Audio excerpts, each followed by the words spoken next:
Stem cells మనం అంటే ఎవరు రిజర్వ్ చేసుకుంటే బాగుంటుంది? అదే రకంగా ఈ ఎగ్ ఫ్రీజింగ్ అంటున్నాం కదా, సో అది కూడా ఎవరు చేసుకుంటే బాగుంటుంది? ఒకప్పుడు స్టెమ్ సెల్స్ ఓన్లీ తల్లికి కానీ హస్బెండ్కి కానీ ఏదైనా మెడికల్ ప్రాబ్లం ఉంటే మనము ఆ కపుల్నే ఫ్రీజ్ చేసుకోమని చెప్పే వాళ్ళం, అంటే స్టెమ్ సెల్ హార్వెస్టింగ్ అని. కానీ ఈ రోజుల్లో రొటీన్ డిసీజెస్, డయాబెటీస్కి కూడా స్టెమ్ సెల్స్ థెరపీ ద్వారా ట్రీట్మెంట్స్ అవైలబుల్ ఉన్నాయని వరల్డ్ ఓవర్ రీసెర్చ్లు అవుతున్నాయి.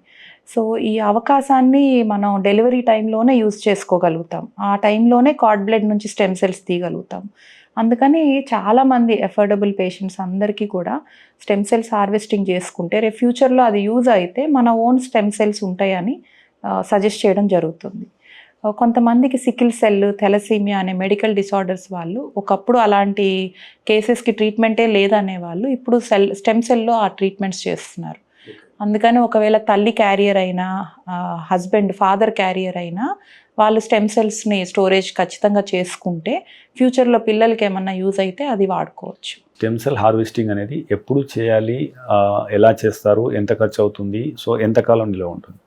ఖర్చు అనేది డిపెండ్ అవుతుందండి, చాలా కంపెనీస్ ఉన్నాయి ఇప్పుడు. కానీ కలెక్ట్ చేసే పద్ధతి మాత్రం వాళ్ళు మనం మాయ ఏదైతే డెలివరీ అయ్యాక తీస్తామో దాని నుంచి స్టెరైల్ పద్ధతిలో, అంటే చాలా సేఫ్గా ఒక నీడిల్ ద్వారా ఇంత ఎంఎల్ బ్లడ్ అని తీస్తారు, ఒక 200 ml బ్లడ్ తీసి అది ఒక సర్టెన్ టెంపరేచర్లో స్టోర్ చేస్తారు. సో వాళ్ళకి స్టోరేజ్ బ్యాంక్స్ ఉన్నాయి కోల్కతా, హైదరాబాద్ అట్లా.